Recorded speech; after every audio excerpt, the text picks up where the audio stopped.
और जिहाद के नाम पर जिस प्रकार से लोगों ने भारतवर्ष में ही नहीं, भारतवर्ष के बाहर भी आतंक फैलाया जिहाद के नाम पे, वह हमने देखा है।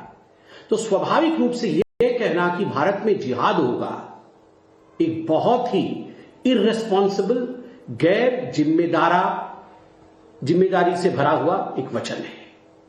दूसरा जो मौलाना महमूद मदनी ने कहा वह था कि सरकार के दबाव में, भारत सरकार की दबाव में भारत की अदालतें काम करती है और सुप्रीम कोर्ट को भी सुप्रीम कहलाने का कोई अधिकार नहीं है। सुप्रीम कोर्ट हमारे केसेस को एडमिट कैसे करती है? सुप्रीम कोर्ट 3 तलाक पे सुनवाई कैसी करती है? सुप्रीम कोर्ट मंदिर मस्जिद वाले विषय पर सुनवाई कैसे करती है? इन विषयों पर बोलते हुए मदनी साहब ने कहा कि सुप्रीम कोर्ट को भी सुप्रीम कहलाने का कोई अधिकार नहीं है।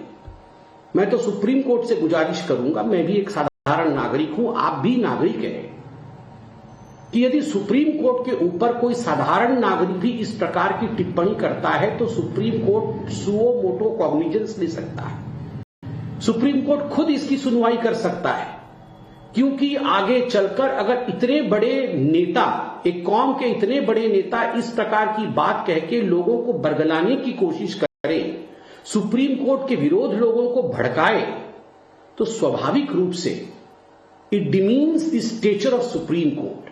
आई firmly believe that the supreme court should take a cognizance of what mister Madani has said today.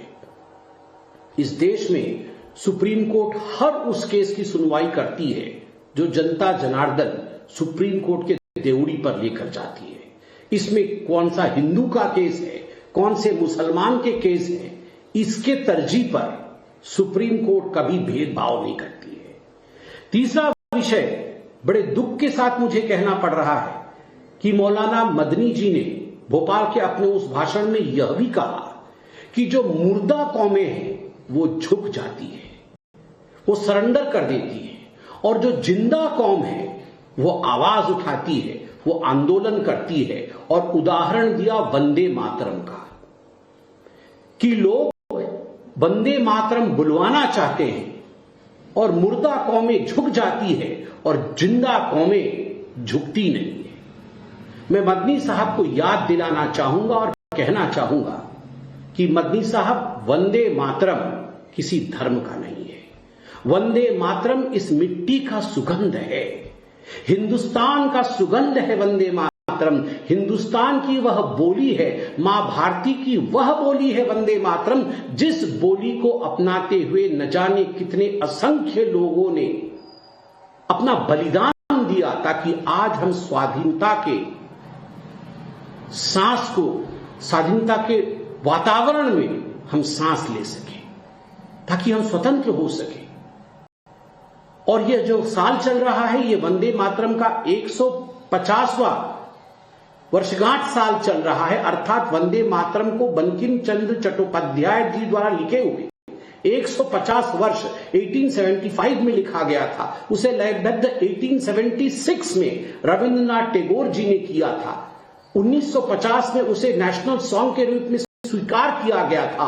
और आज जब हम वंदे मातरम को प्रतिष्ठित कर रहे हैं, उसका महिमा मंडन कर रहे हैं, आज हम जब उसे पूरे देश में गा रहे हैं, तो इसमें जिंदा कौम और मुर्दा कौम ला करके वंदे मातरम के खिलाफ भड़काना, यह मदनी साहब और उनके साथियों का विभाजनकारी नीतियों को ही दर्शाता है।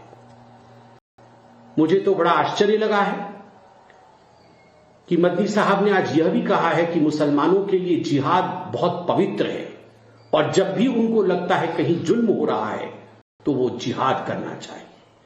मुझे लगता है इस प्रकार के शब्दों से, इन शब्दों के प्रयोग से कहीं न कहीं हिंदुस्तान की जो मूल भावना है, हिंदुस्तान का जो मूल मंत्र है, सबका साथ, सबका विकास, सबका विश्वास और सबका प्रयास, उस पर कुठाराघात होता है। मदनी साहब को इस प्रकार के वचनों का प्रयोग नहीं करना चाहिए। हम घोर निंदा करते हैं इस प्रकार के उनके बयानों का। साथ ही आज अखिलेश यादव जी ने भी कोई कोर कसर नहीं छोड़ा। भ्रामक वक्तव्यों को फैलाने की कोशिश की एसआईआर को लेकर, और अखिलेश यादव जी ने कहा एसआईआर होगा तो आरक्षण समाप्त हो जाएगा, नौकरी चली जाएंगी, महंगाई बढ़ जाएगी। मुझे तो लगता है एसआईआर के विषय में अखिलेश यादव जी को ट्रेनिंग लेनी चाहिए।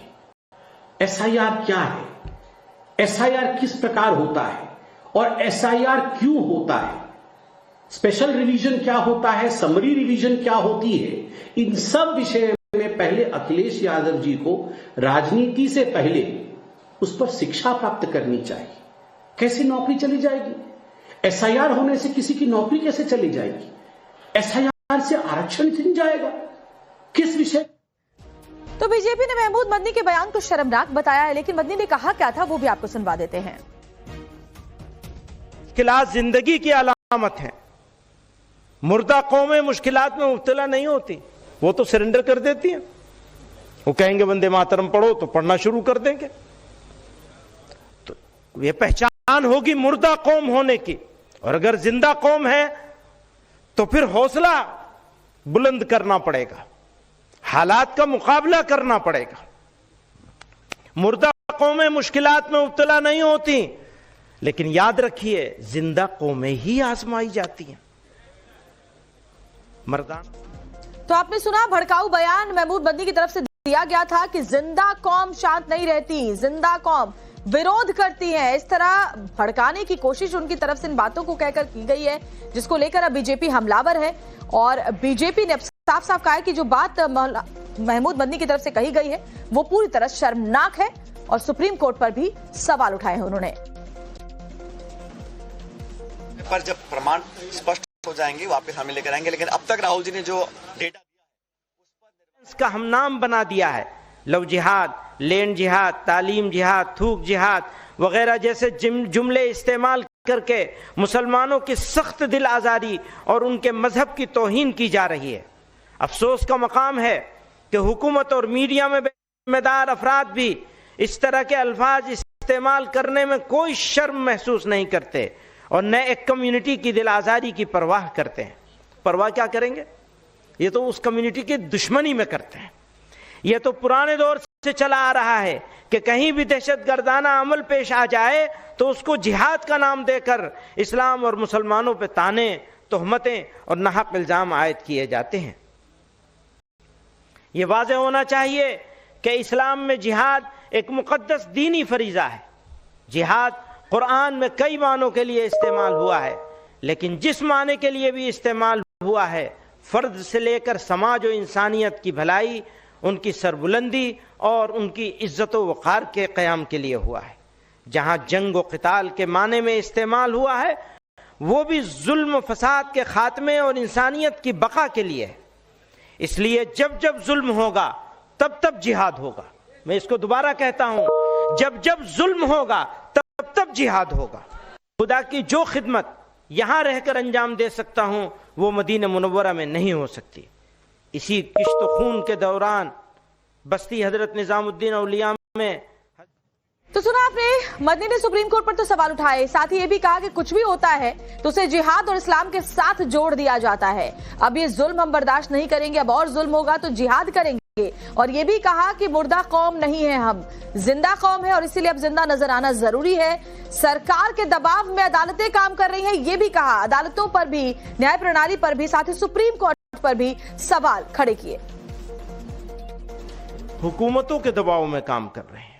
सुप्रीम कोर्ट उस वक्त तक ही सुप्रीम कोर्ट कहलाने का, उस वक्त तक ही सुप्रीम कहलाने का मुस्तहिक है जब तक आईन की पाबंदी करे, कानून के हुकूक का ख्याल रखे। अगर ऐसा न करे तो वो इखलाकी तौर पर भी सुप्रीम कहलाने का हकदार नहीं है।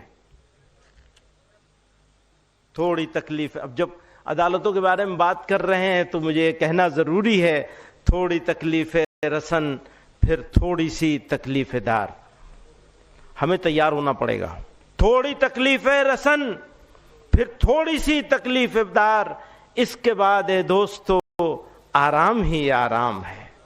अपनी ही बस्ती में हमसे, अपनी ही बस्ती के लोग, अपनी ही बस्ती में हमसे अपनी ही बस्ती के लोग पूछते हैं कौन सी बस्ती के हो, क्या नाम है। वो SIR भी चलाया हुआ है। तो सुना आपने जो बातें मौलाना महमूद मदनी की तरफ से कही गई, वो सीधे सीधे साफ साफ समझ में आती है कि मुसलमानों को भड़काने के लिए कही गई, क्योंकि ये कहा कि अब हम शांत नहीं बैठेंगे, अब जुल्म होगा तो जिहाद करेंगे। और सोचिए जरा, अभी दिल्ली ब्लास्ट को लेकर के जो नाम सामने आए, उस पर एक शब्द भी मदनी की तरफ से कहा नहीं गया।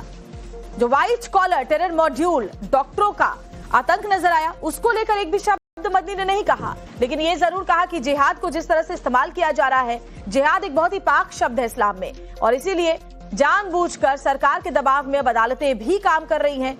ये भी बड़ी बात उनकी तरफ से कही गई। अब इसी को लेकर अभी आपने संबित पात्रा को भी सुना, बीजेपी हमलावर है और कहा कि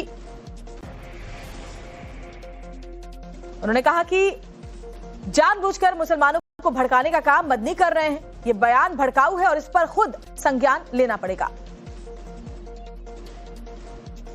कि आज दुनिया का मुसलमान एक आदमी न्यूयॉर्क का मेयर बन सकता है, ममदानी लंदन के अंदर मेयर बन सकता है एक खान, हिंदुस्तान के अंदर किसी मुस्लिम यूनिवर्सिटी का कोई आदमी वाइस चांसलर नहीं बन सकता, और अगर बनेगा तो आजम खां की तरह जेल के अंदर जाएगा, इकबाल की तरह औलाद जेल में डाल दी जाएगी। आज देख लीजिए अल-फलाह का क्या हो रहा है,